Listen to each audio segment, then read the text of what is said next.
vous, chez vous, en ce samedi 27 février, au cœur des lectures de ce jour, la question des commandements de Dieu.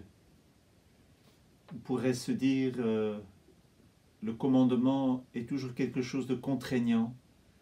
On préfère plus de liberté que de recevoir des commandements. Essayons de comprendre pourquoi Dieu nous donne des commandements. Nous commençons par lire le livre de Deutéronome et ensuite nous prendrons une partie de l'Évangile selon saint Matthieu.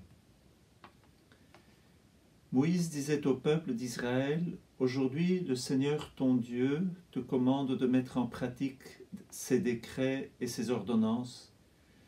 Tu veilleras à les pratiquer de tout ton cœur et de toute ton âme. Aujourd'hui, tu as obtenu du Seigneur cette déclaration, lui sera ton Dieu, toi tu suivras ses chemins, tu garderas ses décrets, ses commandements et ses ordonnances, tu écouteras sa voix. » Il me semble important que nous découvrions combien les commandements nous sont nécessaires. Souvenons-nous toujours que nous sommes une créature et que nous avons été créés par Dieu, notre Créateur. C'est là, le commandement est nécessaire pour que la créature puisse vraiment être elle-même. Sans commandement, il n'y aurait pas de Dieu. Il n'y aurait pas de lien entre Dieu et sa créature. Ce n'est pas possible d'avoir une vie de créature sans un commandement, c'est-à-dire sans avoir un ordre, sans avoir un commandement qui nous donne de vivre dans notre condition de créature. C'est pourquoi aussi l'Évangile aujourd'hui nous donnera le commandement, et spécialement le commandement de l'amour. En ce temps-là, Jésus disait à ses disciples, « Vous avez appris qu'il a été dit, tu aimeras ton prochain et tu haïras ton ennemi.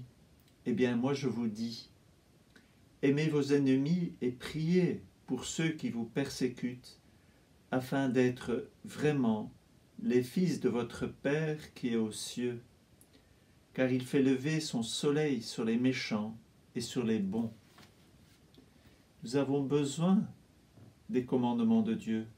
Nous avons besoin du commandement de l'amour. Si nous n'avons pas de commandement, eh bien, notre vie, elle tombe en ruine. Nous ne pouvons pas vivre. Il faut essayer de réfléchir à la question aujourd'hui. Pourquoi Dieu nous donne des commandements? Pourquoi le commandement de l'amour? Sans les commandements, nous ne pourrions pas être des créatures. Mais Dieu nous donne les commandements de telle manière que nous pouvons nous positionner face à Dieu, nous positionner face à nos frères, nous positionner face à la création. Imaginez-vous de ne pas avoir de commandement. Déjà, seulement dans notre condition de pécheur, nous voyons que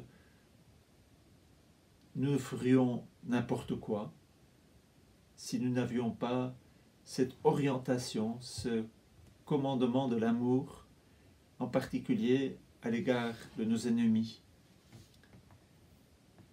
Les commandements sont notre salut.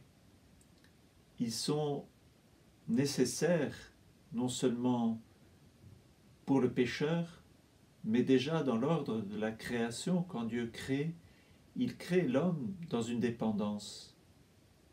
Mais cette dépendance n'est pas aliénante, elle ne nous aliène pas, elle ne fait pas de nous des étrangers. Au contraire, si Dieu donne des commandements, c'est parce qu'il s'adresse à des fils, c'est parce qu'il s'adresse à des créatures raisonnables qui peuvent, avec intelligence, conduire leur vie.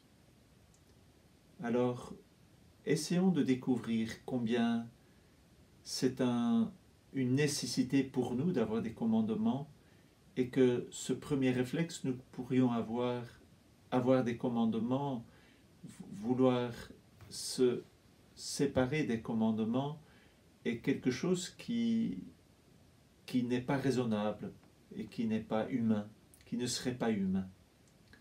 Alors rendons grâce à Dieu pour ses commandements et demandons ce supplément d'amour, ce supplément de justice pour que nous puissions vivre sereinement notre vie humaine. Et non seulement sereinement, mais pleinement, avec une profonde plénitude. Parce que si Dieu nous donne des commandements, c'est pour que nous puissions être des créatures qui développons notre liberté. C'est pourquoi l'évangile de ce jour se termine aussi sur les paroles « Vous donc, vous serez parfaits comme votre Père céleste est parfait. » Si Dieu nous donne des commandements, c'est pas pour que nous soyons aliénés, mais c'est pour que nous devenions parfaits.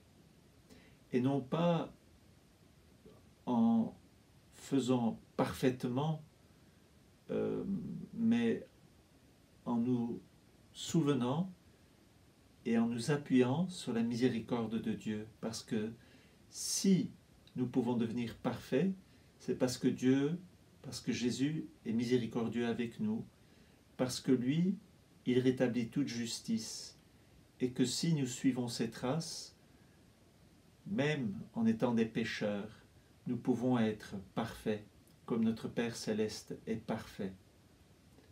Alors, remercions Dieu pour les commandements et demandons cette grâce de la perfection, mais cette perfection dans laquelle Jésus nous devance. Si nous pouvons être parfaits, c'est parce que le Père en nous reconnaît l'image de son Fils. C'est en Jésus que nous sommes des fils.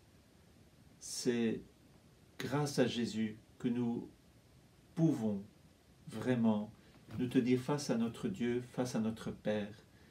Et sans commandement et sans sa miséricorde, nous ne pourrions pas. Bonne journée, à demain.